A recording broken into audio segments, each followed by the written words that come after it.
চণ্ডীপুর চা বাগানের মালিক হতে দিব না।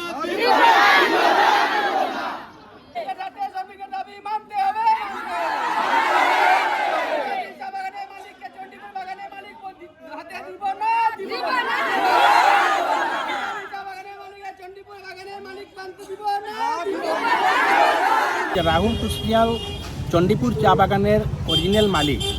এই রাহুল তুষনিয়াল দীর্ঘদিন ধরে শ্রমিকের যে উচিত যেটা ন্যায্য পাওনা আছে এটা নিয়ে তাই মানে খালি তারা লোকে টলারেট করে যেতেছেন। কোন অবস্থায় মানে শ্রমিকরা যে সুস্থভাবে থাকবো বা শান্তিভাবে বাগানে থাকতো এই সুযোগ উনি দেন নাই।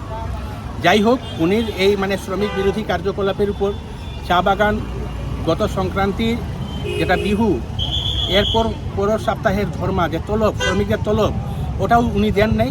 এবং উনির যে ভারপ্রাপ্ত ম্যানেজার ছিল মিস্টার প্রদীপ চক্রবর্তী, উনি কোনো শ্রমিক মহলকে কিছু না বলে বাগান ছেড়ে চলে যান। এই অন্ধকার অবস্থায় রেখে শ্রমিককে বাগানের মালিক আত্মগোপন করেছেন।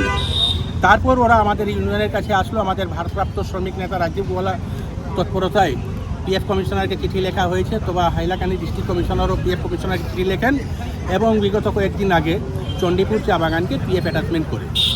এই পিএফ অ্যাটাচমেন্ট করার পর 4 তারিখে শ্রমিকরা একটা যৌথভাবে মেমোরেন্ডাম দিয়েছিল হাইলাকান্দি ডিস্ট্রিক্ট কমিশনারকে, যে আমরা বিশেষ সূত্রে জানতে পেরেছি যে রাহুল তুষনিয়াল বিরাট ধরনের একজন মানে খুব তীক্ষ্ণ বুদ্ধিসম্পন্ন। উনি 2টা দালাল ঠিক করেছেন। একটা নাম হচ্ছে সৌরভ দাস, অন্যটা নাম হচ্ছে ইচাবিলের চা বাগানের মালিক মিস্টার রৌনক আগরওয়াল। এই দুইজনকে যেন আমাদের চণ্ডীপুর চা বাগানের মালিকানা না দেওয়া হয়। আমরা চণ্ডীপুর বাগান আজকে বিগত 1.5 থেকে 2 মাস বন্ধ। আমরা অনেক কাগজপত্র দিয়েছিলাম, ডিসি মহোদয়কেও দিয়েছিলাম, আমাদের কমিশনার মহোদয়কেও দিয়েছি। এরপরে যাই হোক, ওনারা পিএফে অ্যাটাচমেন্ট করে টেন্ডারের দেওয়া হয়েছে।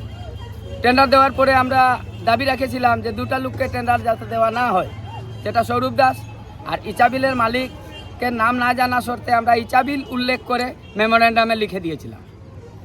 কিন্তু এটা করার পরেও ইচাবিলের মালিককে টেন্ডার ভরা দেওয়া হয়েছে। আমরা আজকে দাবি ইচাবিলের মালিক যাতে আমাদের চণ্ডীপুর বাগান না পায়।